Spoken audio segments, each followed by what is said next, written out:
joue ensemble autour de la parole de Dieu, autour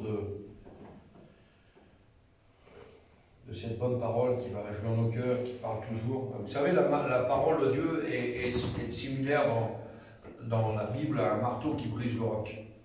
Et nous avons besoin des fois que le roc de nos cœurs soit brisé. Tout le temps, on doit toujours taper sur le roc, c'est pas toujours évident. Mais ce matin, nous allons voir un message un peu particulier. J'aimerais vous parler ce matin par rapport au texte que nous avons lu jeudi à la réunion de prière. Je vais vous le relire en introduction. On va retourner dans cette bonne lecture. On va aller dans le livre de Marc ce matin, Marc 14. C'est ce qu'on a lu à cette réunion de prière. Pourquoi ? Pour vous illustrer quelque chose de merveilleux ce matin. Et on va intituler ce message « Qu'est-ce que le vrai serviteur de Dieu ?» Amen. Qu'est-ce que le vrai serviteur de Dieu ce matin? Tout un programme. Un serviteur de Dieu doit être stable, inébranlable, et c'est indispensable, plus aujourd'hui qu'hier, à l'heure où nous sommes, à l'heure où nous vivons. Et nous allons faire une première lecture ce matin qui concerne un exemple bien particulier de l'apôtre Pierre. Vous allez voir un petit peu l'état de dégradation de sa vie. Et nous allons parler par rapport à ça parce que le Seigneur veut nous parler dans nos cœurs ce matin. Amen. Donc nous allons faire cette première lecture dans Marc 14. Marc 14 à partir du verset 66. Amen. Vous êtes avec moi, je sais que vous êtes des Béréens, que vous scrutez les Écritures. Pendant que Pierre était en bas dans la cour, il vint une des servantes du souverain sacrificateur. Voyant Pierre qui se chauffait, elle le regarda et lui dit « Toi aussi tu étais avec Jésus de Nazareth ?» Il le nia, disant « Je ne sais pas, je ne comprends pas ce que tu veux dire. » Puis il sortit pour aller dans le vestibule et le coq chanta. La servante l'ayant vu se mit de nouveau à dire à ceux qui étaient présents « Celui-ci est de ces gens-là » et il le nia de nouveau. Peu après, ceux qui étaient présents dirent encore à Pierre « Certainement tu es un de ces gens-là, car tu es galiléen. » Alors il commença à faire des imprécations et à jurer « Je ne connais pas cet homme dont vous parlez. » Aussitôt, pour la seconde fois, le coq chanta.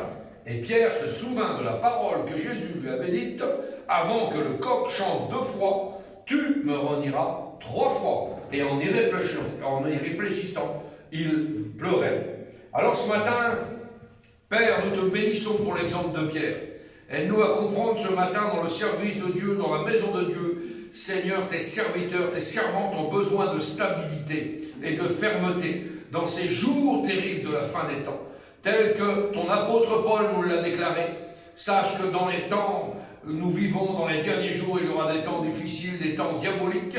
Nous te demandons, Seigneur, que nous puissions comprendre ce matin l'époque dans laquelle nous vivons, mais nous qui sommes parvenus à la fin de ces siècles, nous te demandons encore de bénir cette parole. Amen. Que cette parole rentre dans nos vies, dans nos cœurs, que cette parole soit stable dans nos vies, que nous soyons des exemples, que nous soyons des vrais serviteurs, des vraies servantes de l'Éternel ce matin, et que tout soit fait pour ta gloire. Amen. Amen. Merci Seigneur. Donc le titre du message de ce matin, le vrai serviteur. Le vrai serviteur. Je ne dis pas volontairement le serviteur. Je dis le véritable serviteur de Dieu doit absolument, actuellement, être stable, inébranlable. Pourquoi? Parce que la stabilité est une qualité indispensable de ceux et celles qui désirent servir le Seigneur. Dans nos services pour Dieu, il faut que l'on soit indispensable, que ce soit stable dans nos vies. Évidemment, nous avons des circonstances autour de nous qui sont variées, les uns, les autres, mais nous ne devons jamais être le jouet des circonstances. Jamais.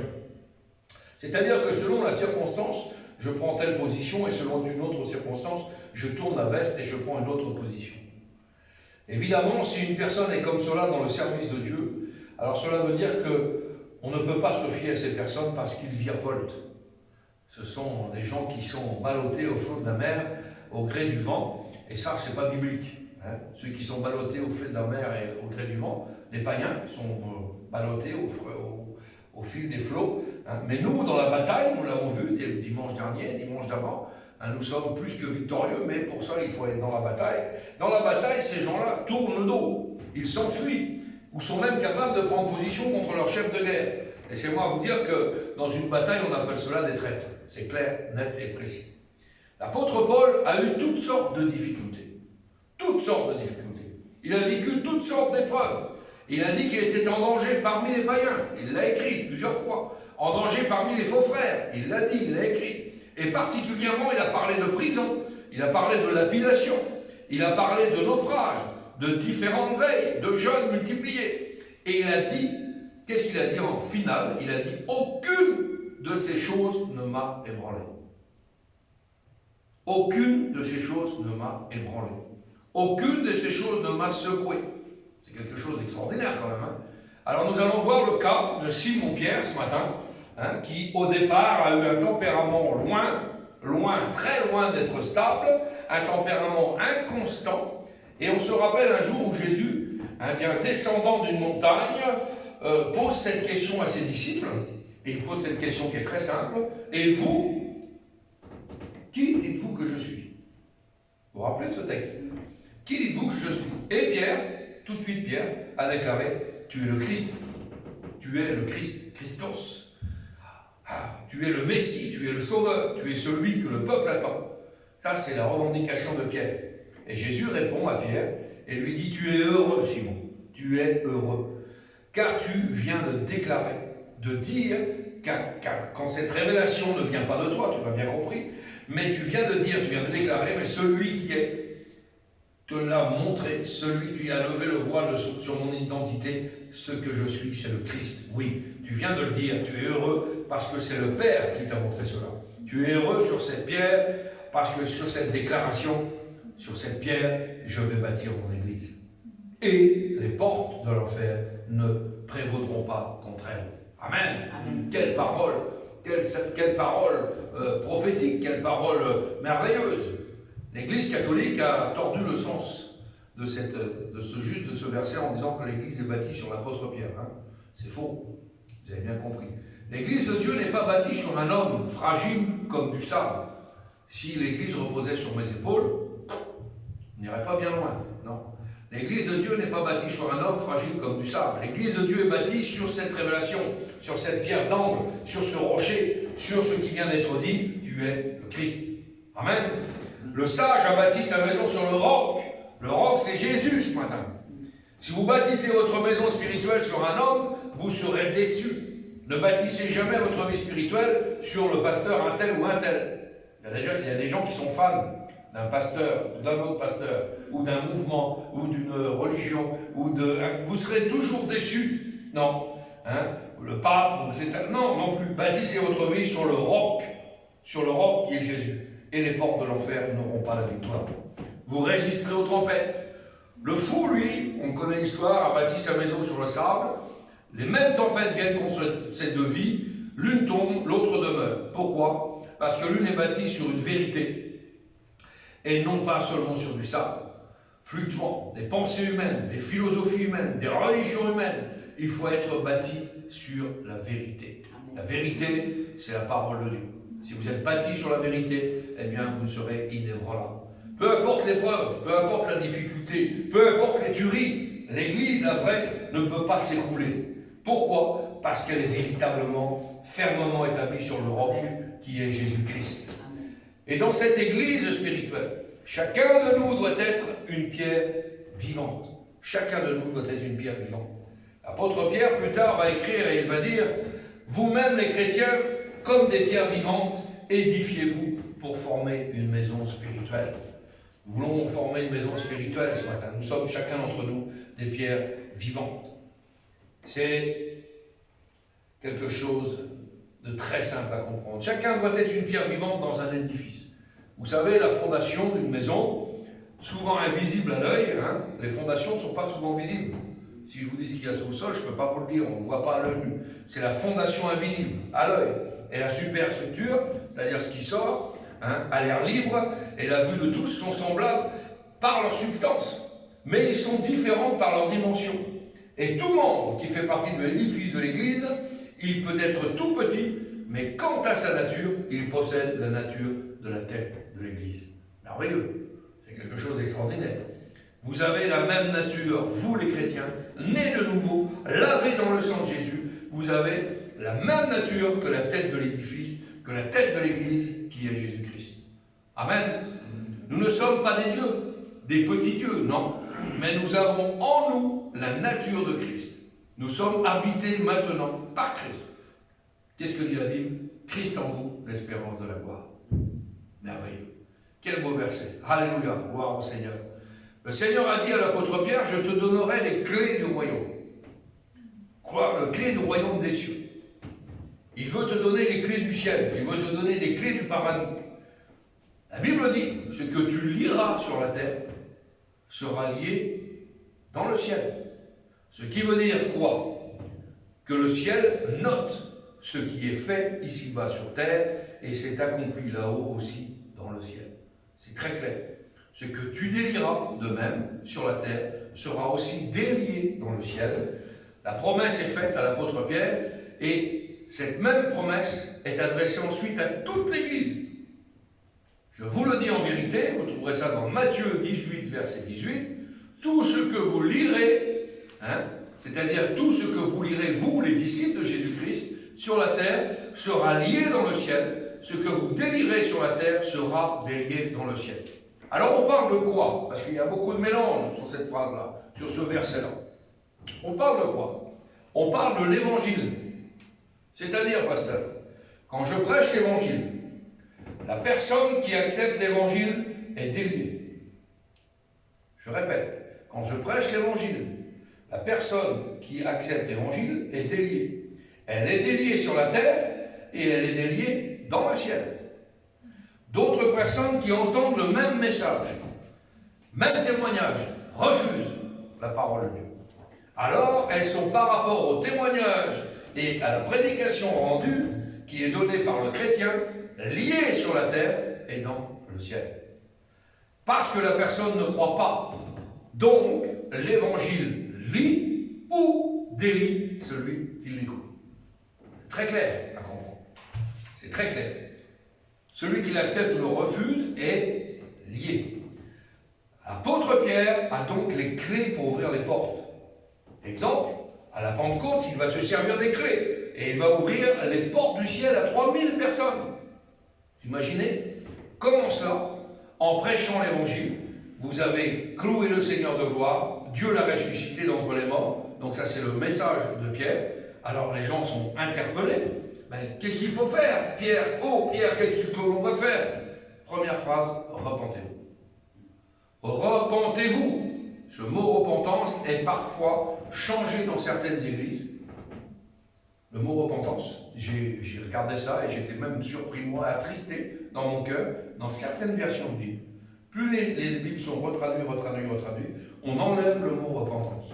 Quelque chose d'extraordinairement... ça me dépasse. Repentez-vous. Ce mot repentance est parfois changé dans certaines églises par le mot changer radicalement. C'est pas la même chose. C'est pas la même chose. Je vais vous donner un exemple très concret. Un bouddhiste peut passer de la religion bouddhiste à la religion hindoue. D'accord? Il a changé radicalement. Mais est-ce qu'il se repentit pour autant? Vous comprenez l'importance des mots dans la parole du Seigneur? Pourquoi la Bible dit vous ne retrancherez pas un iota, vous n'enlèverez pas un iota? C'est quelque chose d'extraordinaire. C'est un changement radical. Est-ce que lui est sauvé? Bien non. Est-ce qu'il s'est repenti? Non. Vous voyez comment l'importance des mots choisis est capitale. On varie aujourd'hui. On change. On modernise. Mais la Bible est très claire. On n'enlève pas, on ne rajoute pas un iota à la parole de Dieu. Pourquoi? Parce qu'elle n'est ni moderne, ni ancienne. Elle est toujours d'actualité. Par exemple, la Bible se meurt. Vous trouverez ce verset dans 2 Pierre 3, verset 9. Le Seigneur n'est pas en retard dans l'accomplissement de ses promesses, etc. Vous connaissez. Mais la fin du verset, ce n'est pas pour se repentir. Il voudrait au contraire que tous parviennent à se convertir. Ouais, comment on peut jouer sur les mots? Il faut bien faire attention. Vous comprenez bien que vous pouvez changer radicalement. On peut changer radicalement. Si ma femme a les cheveux longs et que demain elle vient se couper les cheveux et qu'elle change de couleur de cheveux, elle a changé radicalement. Mais est-ce qu'elle est repentie pour autant? Non. Il y a une différence entre changer radicalement, de look, de figure, de tout, de profil, mais c'est pas parce qu'on a changé radicalement qu'on est repenti. C'est ça, il faut faire attention à ça. Pierre a dit à la foule à Jérusalem, repentez-vous. Pierre a utilisé les clés que le Seigneur lui avait données, les clés de l'Évangile. Et quelques temps plus tard, il est chez un païen, un homme d'armée, un sautonnier romain, un costaud, un gaillard. Et cet homme est bon, et cet homme a été remarqué par le Seigneur de gloire. Et par un concours de circonstances miraculeuses, l'apôtre Pierre se trouve un jour dans sa maison.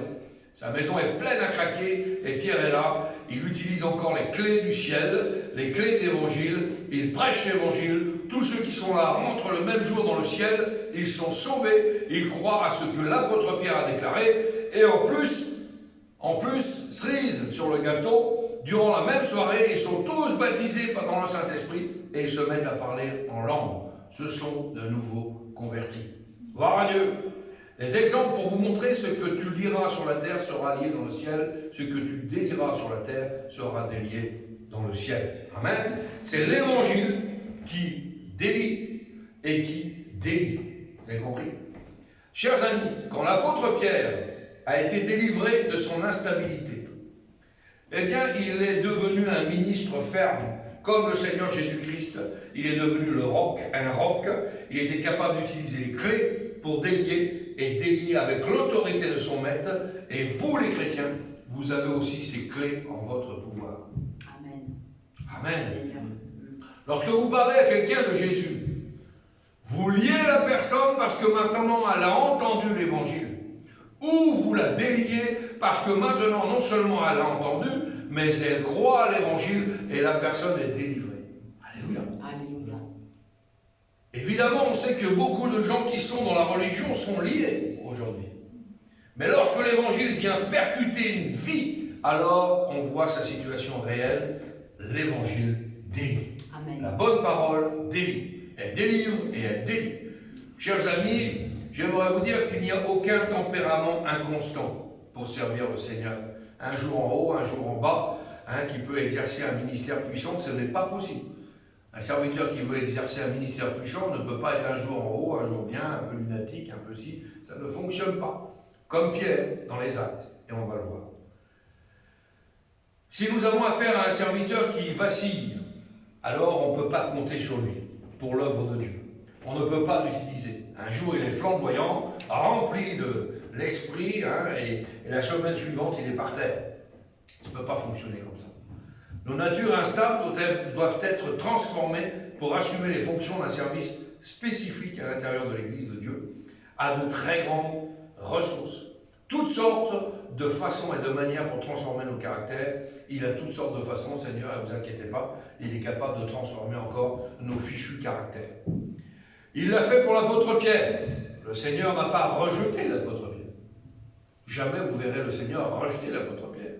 Mais il a pris comme un potier, prend de l'argile, et il l'a mis sur le tour des circonstances, de la vie, des problèmes, des problématiques de chaque jour, pour lui montrer vraiment quel était son état réel. On a besoin de temps en temps que le Seigneur nous montre notre état réel, les scories qu'on a encore dans la poterie. Vous avez vu un vase, quand il est fait sur le tour, vous faites un vase d'argile, mais s'il y a un petit caillou dedans, quand on le met à la cuisson, crac, il fait. Vous avez vu? Eh bien, le divin potier, lui, il va recommencer, et puis il va recommencer, et il va recommencer, et il va recommencer, jusqu'à temps qu'il y ait la perfection, et jusqu'à temps qu'il n'y ait plus de scories dans nos vies. Amen? C'est quelque chose de merveilleux. Vous savez, l'apôtre Pierre ne pensait jamais qu'il ne renierait le Seigneur.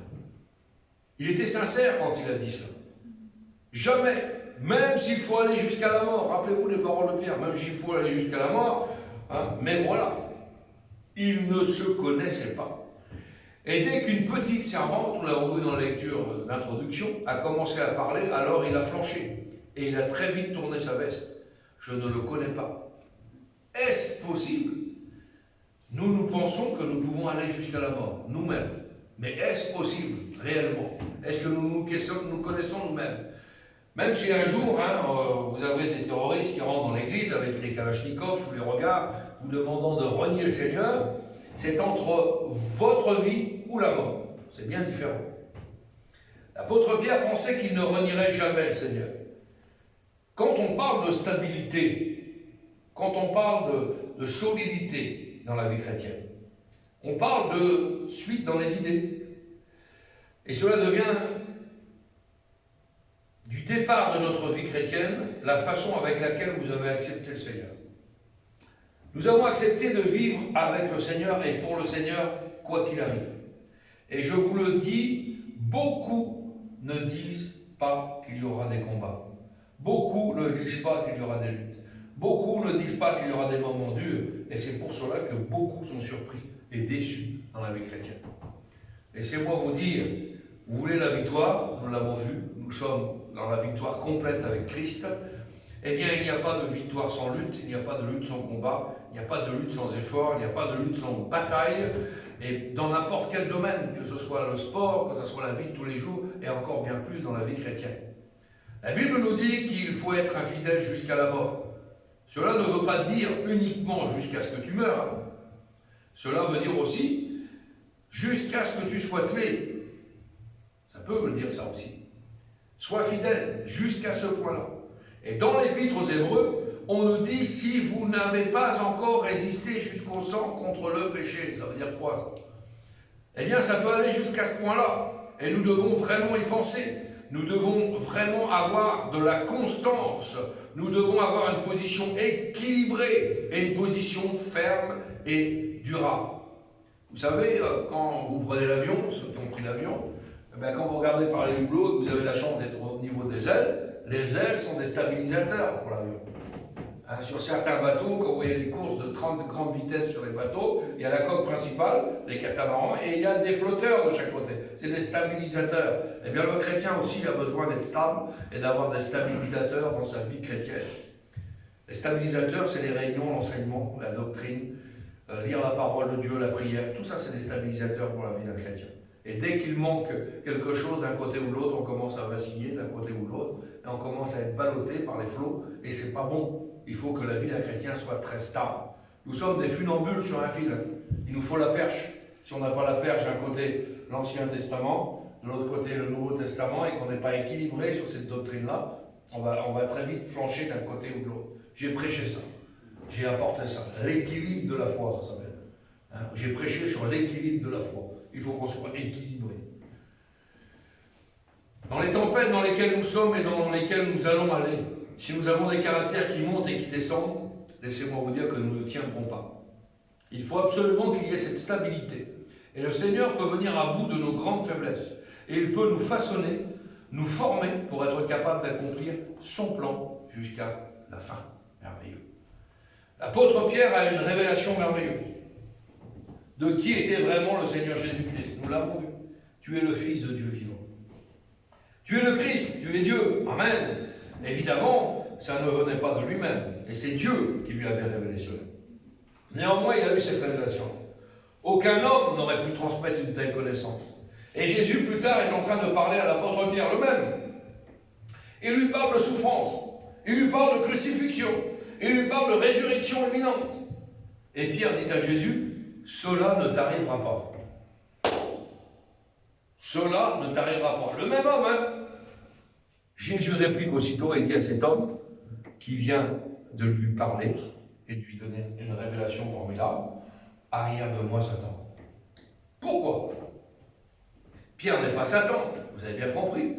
Mais l'influence de Satan sur la tête de Pierre lui a fait dire des choses abominables. Arrière de moi, Satan. Tes pensées ne sont pas les pensées de Dieu. Jésus devait souffrir, il devait être cloué, il devait être crucifié, il devait être enterré et ressuscité. Et lui, il vient et lui dit non, cela n'arrivera pas. Il n'avait rien compris. Vous avez compris ça? Son caractère n'avait pas compris. Chers amis, l'oscillation, souvent dans les vies chrétiennes, deux moments, deux instants tellement proches l'un de l'autre, et voilà qu'il y a deux pôles différents dans l'expérience spirituelle de l'apôtre Pierre. Quand un homme vaincu lui-même par Satan, alors ça c'est une question qu'on peut se poser, comment un homme vaincu lui-même par Satan pourrait-il servir à l'édification de l'Église entière? C'est quelque chose qui m'a toujours épaté. Eh bien Dieu l'a fait. Comment ça? Dieu est capable, Dieu l'a formé, Dieu lui a montré qu'en lui, il n'y avait rien de bon. Évidemment, Pierre, à cette époque-là, avait besoin d'un changement radical. Il avait besoin d'un stabilisateur sur son navire, qui maintenant était en train de descendre dans le creux des vagues. J'aimerais vous dire que Jésus est capable de transformer. Il a des mains de potier, nous l'avons vu, et il a les mains merveilleuses.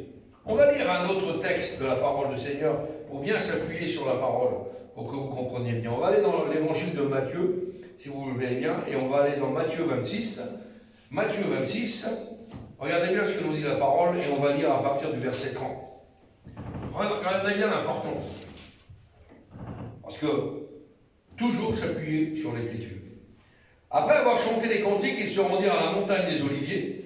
Alors Jésus leur dit, je serai pour vous tous cette nuit une occasion de chute, car il est écrit, je frapperai le berger et les brebis du troupeau seront dispersées. Mais après que je serai ressuscité, je vous précéderai en Galilée. Pierre, prenant la parole, lui dit, quand tu serais pour tous une occasion de chute, tu ne le seras jamais pour moi. Pour moi. Pour les autres peut-être. Mais moi, Pierre, alors là, non. Moi, il n'y a pas de problème. Moi, je te suis, moi. Alors là, il n'y a pas de problème. Jésus lui dit, je te le dis en vérité, cette nuit même, avant que le coq chante, tu ne me redieras 3 fois. Pierre lui répondit, quand il me faudrait mourir avec toi, je ne te renierai pas. Et bien sûr, tous les disciples dirent la même chose. On va décortiquer un petit peu. Ils avaient besoin d'apprendre, et nous avons besoin d'apprendre chaque jour, chaque instant, chaque seconde, jusqu'à temps que le Seigneur vienne nous chercher. J'apprendrai. Chers amis, l'apôtre Pierre avait un caractère impulsif. Il proteste. Il contredit Jésus. Je ne sais pas si vous voyez, il contredit Jésus avec véhémence. Il est sincère, pas de problème. Mais la sincérité n'est pas suffisante. Il est fermement convaincu à ce moment-là qu'il dit la vérité. Mais si vous, alors tous les autres, alors oui, alors peut-être les autres, Seigneur, oui, peut-être que les autres ne sont pas trop à la hauteur, les autres vont peut-être te laisser, les autres vont peut-être t'abandonner, mais moi, Pierre, moi, non. Moi, Pierre, moi, jamais. Je ne t'abandonnerai pas, Seigneur. Moi, non. Les autres, oui, mais pas moi. Non. Et Jésus lui a donné certains détails sur la profondeur de sa chute. Et il a parlé des coqs. Quand tu vas entendre le coq, tu m'auras renié déjà 3 fois. Pierre avait tellement confiance en lui-même. Et on voit là que le Seigneur va lui montrer qu'il a des racines qui doivent être déracinées. Et même les paroles du Seigneur n'ont même pas réussi à le convaincre. Je ne sais pas si vous imaginez un petit peu. Même Jésus n'a réussi pas à convaincre Pierre. On va refaire la lecture, vous allez voir, c'est quelque chose de pointilleux. Il contredit Jésus. Jésus dit, vous allez tous me quitter, tous m'en aller, tous vous en allez, au verset 34. Vous avez bien vu. Je te le dis en vérité, c'est non, pas moi. Et au verset 35, Pierre balance la parole de Jésus. Et il lui dit au verset 35, eh bien, quand il me faudrait mourir avec toi, je ne te renierai pas. Et tous les disciples dirent la même chose. Tous, ils dirent la même chose. Chers amis, on voit que Pierre était en train d'exprimer le désir profond de son cœur, de suivre le Seigneur, pas de problème. Seigneur, je veux te suivre. Combien de fois nous avons dit, je veux te suivre, nous-mêmes, pour nos vies. On l'a dit le dimanche soir, et le lundi matin, paf, on est tombé le nez dans le fromage. Ça arrive à chacun d'entre nous. On s'est pensé trop fort. Il faut toujours marcher petit devant le Seigneur. Toujours marcher petit devant le Seigneur. Savoir qui on est. En réalité, bien souvent, nous avons des illusions sur nous-mêmes. C'est quelque chose de terrible. Il y a des gens qui pensent qu'ils sont des super spirituels. On n'en a pas là. Il y a des gens qui pensent qu'ils sont des super spirituels, ils sont sur les nuages, alors que laissez-moi vous dire qu'ils sont au ras du sol. Mais il y en a, alors, on est dans des dimensions spirituelles, des hautes sphères spirituelles, et quand vous grattez un peu, ils sont au ras du sol. D'accord? Bien faire attention à ça. Ils ont des illusions sur eux-mêmes. Et ça, c'est ce que Pierre voulait être, pensait être au-dessus des autres. Et il désirait vraiment payer le prix ultime jusqu'à la mort, pas de problème, en suivant le Seigneur. Mais voilà le problème, c'est qu'il n'était pas le genre d'homme qu'il pensait être, qu'il croyait être. Pourquoi?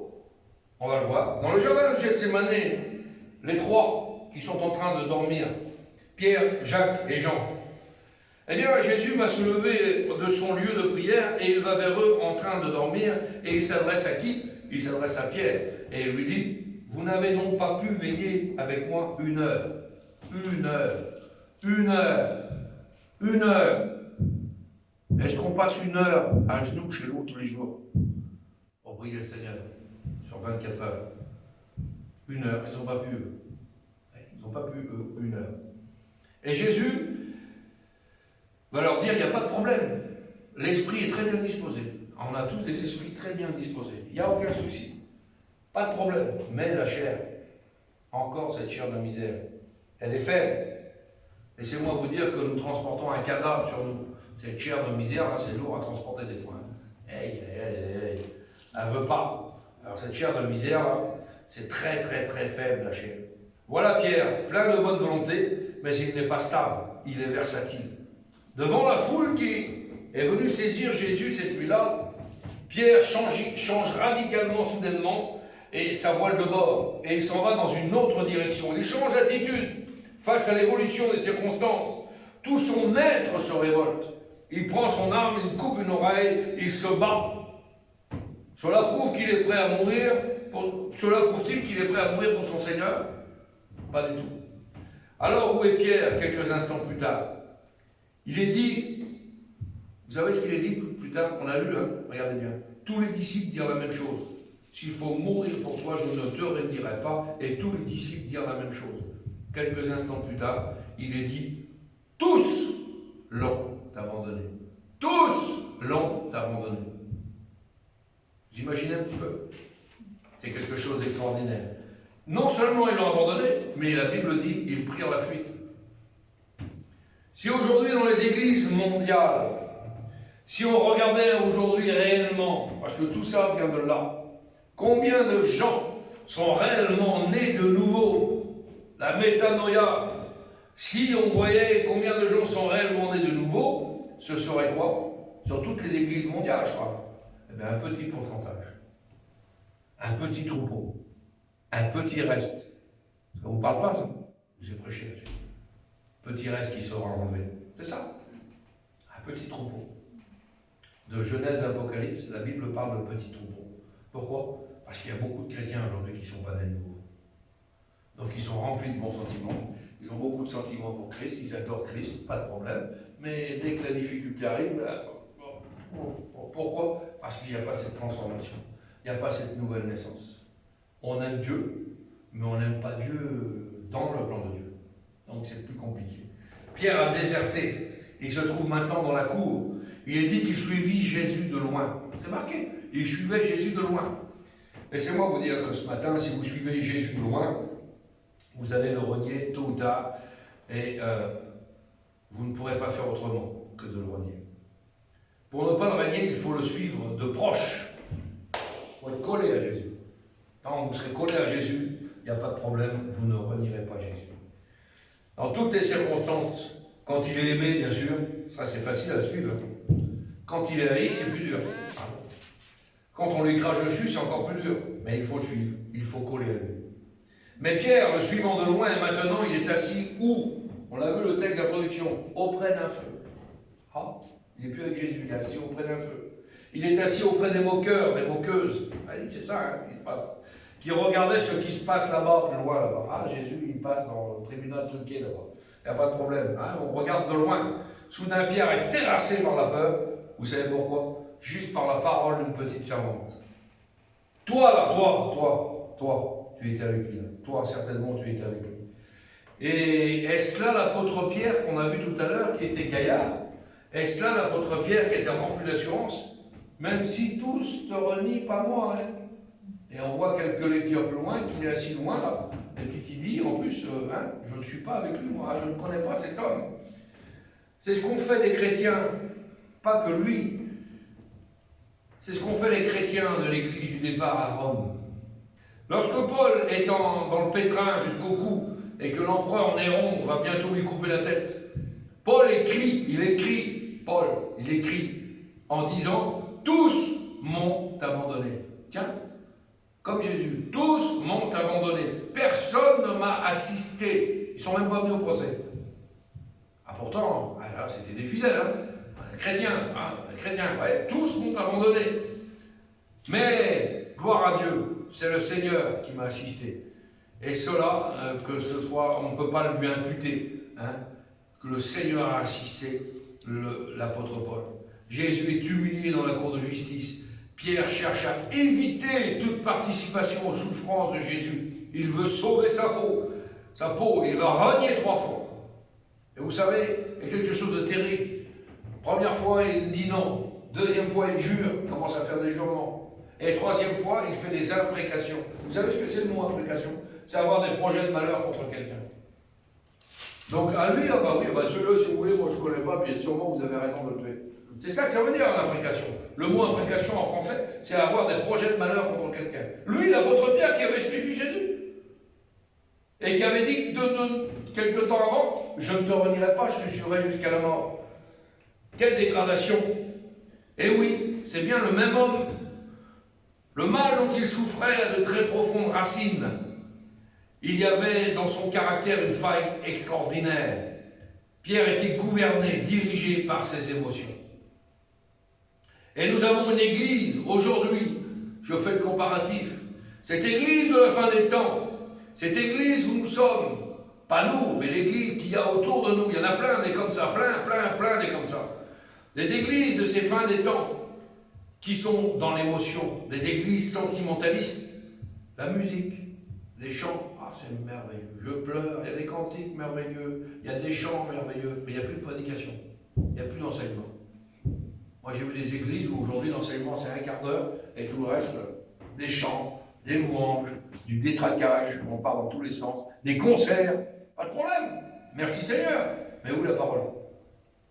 Où est la parole? C'est l'église des derniers temps. La prédication, c'est le moins important. C'est le contraire. Le plus important, c'est la parole. Aujourd'hui, on ne prêche plus la croix, l'enfer, le péché, la fin des temps. On ne veut plus entendre parler de ça. Alors, eh ben, on passe là-dessus, puis on chante des louanges et des cantiques. On se réunit, on chante. C'est un concert. Ne soyons, nous, chrétiens, véritables, disciples de Christ, jamais dirigés par nos feelings et nos sentiments. L'enthousiasme nous emmène vers des sommets très élevés, et quelques temps plus tard, vous faites une dépression et vous êtes emmené dans les plus profondeurs des abîmes. Pourquoi? Il faut faire attention à ça. Comprenez ça. Ne marchons pas par nos sentiments. Ne soyons pas dans le feeling. Soyons dans la vérité, ancrés dans la doctrine, basés sur le roi. Certaines personnes même pensent avoir un ministère, mais quand ils sont instables dans leur ministère, eh bien ça s'appelle une chute ministérielle. Ils ne sont plus dignes d'être pasteurs, ils ne sont plus dignes d'être prédicateurs. Pourquoi? Parce qu'ils sont instables. Vous avez bien compris ce matin que le message il est très clair. L'apôtre Pierre n'était pas né de nouveau. Ce qu'il nous prouve, c'est que les changements de nom, Jésus l'appelle par Simon, son ancien nom, son ancienne nature. Et de temps en temps, il l'appelle par Pierre. Simon Pierre, et des fois Pierre. Il y a une grande différence quand on n'est pas né de nouveau. Quand on n'est pas né de nouveau. Rappelez-vous de cet épisode où Pierre est au péage et qu'il rencontre Matthieu.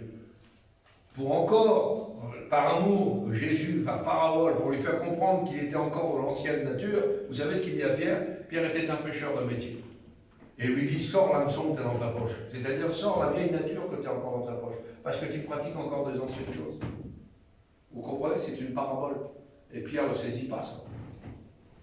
Pierre ne le saisit pas. Alors on peut avoir des émotions, on peut aimer Dieu avec nos bouches, on peut même aimer Dieu avec notre cœur, avec nos pensées, mais on n'a pas compris. On n'a pas tout compris. Et quand vient le danger, quand vient le problème, la difficulté, c'est très facile de pouvoir laisser le Seigneur. Vous comprenez? Parce qu'on n'est pas ancré doctrinalement. On n'a pas compris le plan révélateur de Dieu. Beaucoup trop de gens aujourd'hui aiment le Seigneur pour ce qu'il donne, mais ils n'aiment pas le Seigneur pour ce qu'il est.